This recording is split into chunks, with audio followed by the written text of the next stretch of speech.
நம்முடைய தமிழக முதல்வர் திரு மு.க. ஸ்டாலின் அவர்கள் பொய் சொல்வதையே தன்னுடைய முழு நேர வேலையாக வைத்திருக்கின்றார்கள்.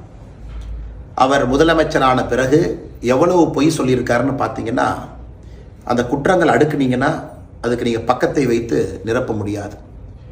இன்று அவர் சொல்லியிருக்கக்கூடிய மற்றும் ஒரு பொய், நம்முடைய மாண்புமிகு பாரத பிரதமர் திரு நரேந்திர மோடி அவர்கள் தமிழர்கள் அவமதித்து பேசிட்டாங்க ஒரிசால தேர்தல் பரப்புரை என்பது.